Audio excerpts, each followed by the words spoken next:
This Odoo training video is prepared by Unicom ERP, a division of Easy to Learn company and Odoo partner. If you need any Odoo support, please feel free to contact us. The Odoo ERP package. Here we are going to discuss Odoo 17 Community Edition.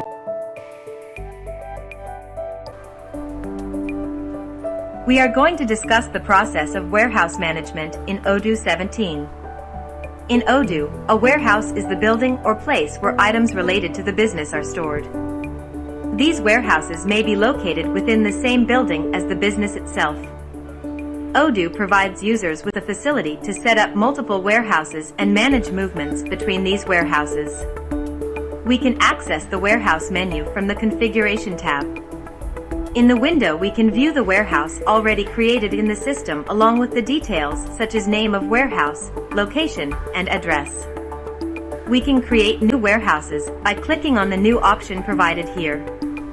Provide the details such as warehouse name, short name and address in their respective fields.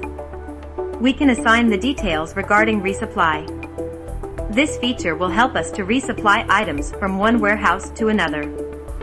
When products are bought, they can be delivered to this warehouse.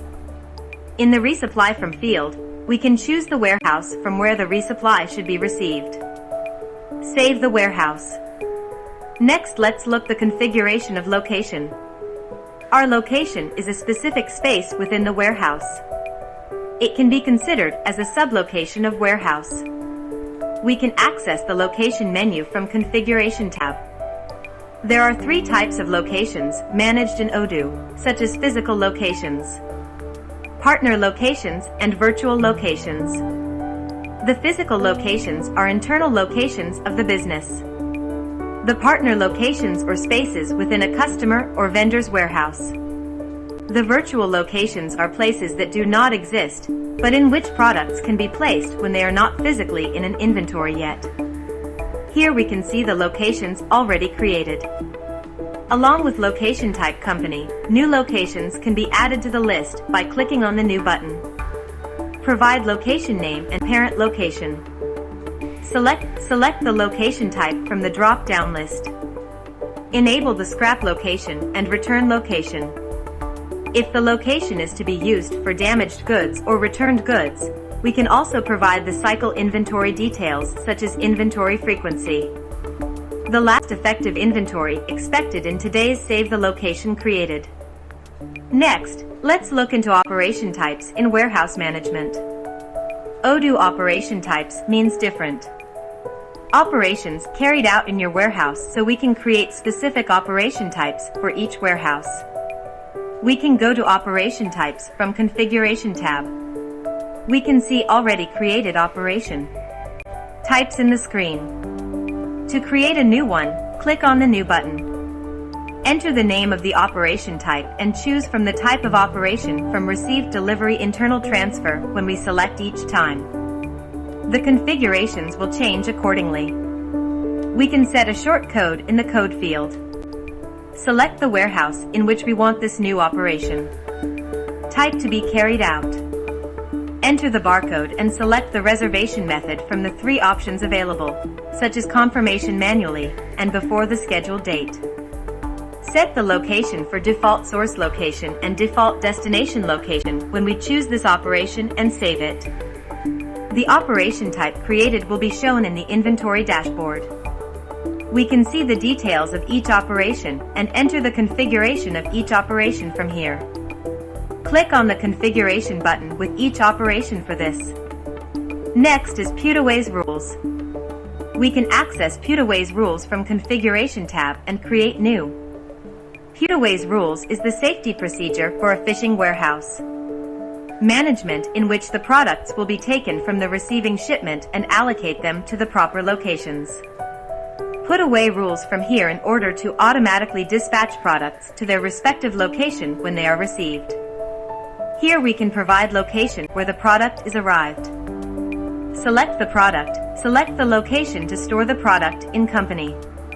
These are the major processes related to warehouse management in Odoo. Then, we are going to discuss the process of inventory adjustment. Inventory adjustment in Odoo. It feature plays a crucial role in maintaining accurate inventory levels and streamlining stock management. The discrepancy between the two counts can be due to damages, human errors, theft, or other factors. As such, inventory adjustments must be made to reconcile the differences and ensure that the recorded counts in the Odoo match the actual counts in the warehouse.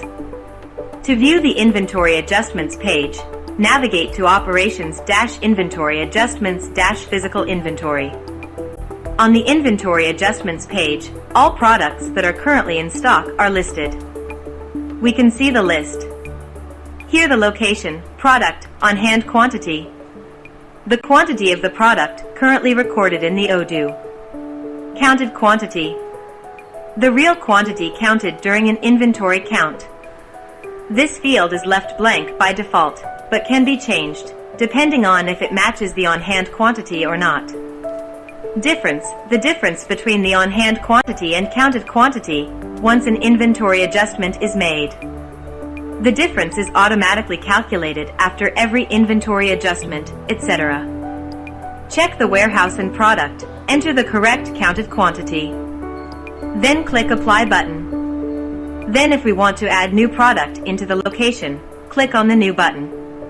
Select the location and the product, then enter the quantity. At last click the Apply button.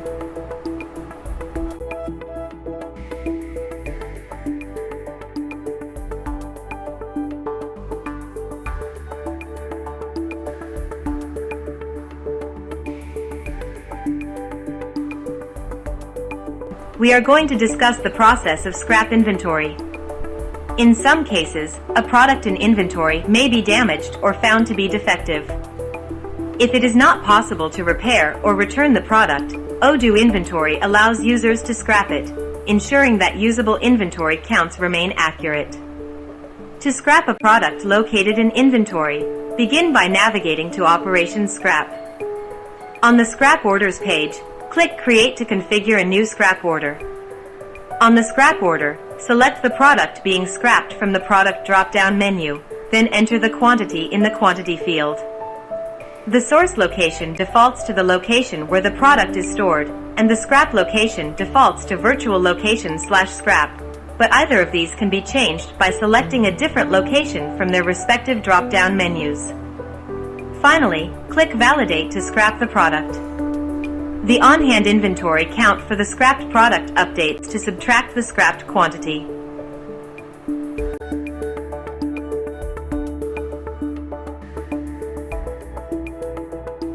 We are going to discuss the process of inventory transfer. The inventory transfer is the movement of a product between different locations.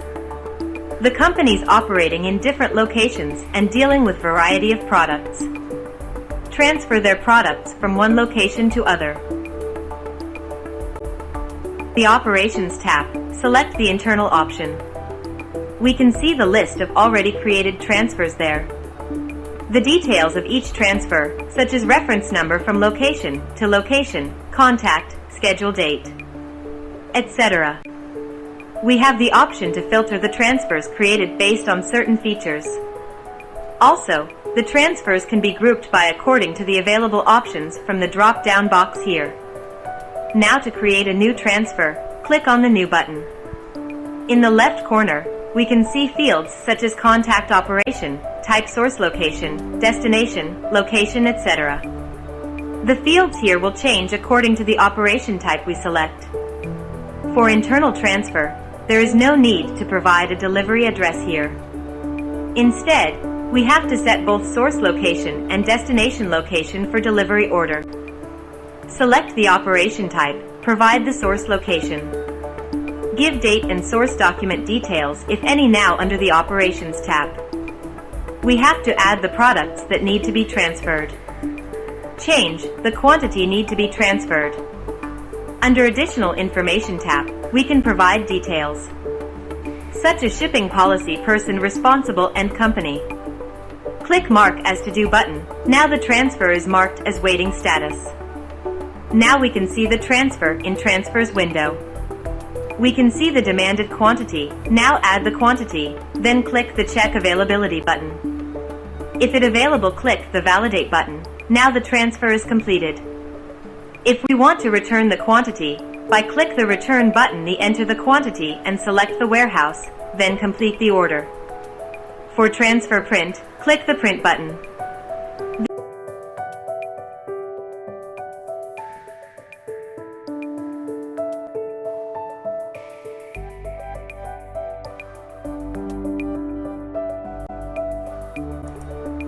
We are going to discuss the process of replenishment reordering rules. Reordering rules are used to ensure there's always a minimum amount of a product in stock, in order to manufacture products and/or fulfill sales orders. When the stock level of a product reaches its minimum, Odoo automatically generates a purchase order with the quantity needed to reach the maximum stock level. Reordering rules can be created and managed in the replenishment, or from the product form. To access the replenishment, go to Operations Replenishment. By default, the replenishment dashboard shows every product that needs to be manually reordered. If there is no specific rule for a product, Odoo assumes the min quantity and max quantity stock are both 0.00. Before creating a new reordering rule, make sure the product has a vendor configured on the product form. To check this, go to Inventory app Products, and select the product to open its product form. The vendor, if configured, is listed in the Purchase tab. The product type, located in the General Information tab on the product form, must be set to storable product. By definition, a consumable product does not have its inventory levels tracked, so Odoo cannot account for a consumable product in the replenishment. To create a new reordering rule from the replenishment, click New button and select the desired product from the drop-down menu in the Product column. Then select the warehouse. On hand, the amount of product currently available. Forecast, the amount of product available after all current orders, sales, purchase, etc. are taken into account. Min quantity, the minimum amount of product that should be available. When inventory levels goes below this number, the replenishment is triggered. Max quantity, the amount of product that should be available after replenishing the product. If necessary, a min quantity and a max quantity can be configured in the corresponding columns on the replenishment page. To order, the amount of product that is currently needed and will be ordered if the Order Once button is clicked. Or change the trigger type to Auto. By default, the quantity in the To Order field is the quantity required to reach the set max quantity. However, the To Order quantity can be adjusted by clicking on the field and changing the value. To replenish a product manually, click Order Once. To automate a replenishment from the replenishment page, change the trigger type to Auto. Odoo will automatically generate a draft purchase order every time the forecasted stock level falls below the set min quantity of the reordering rule. A reordering rule or manual replenishment can be temporarily deactivated for a given period by clicking the snooze icon.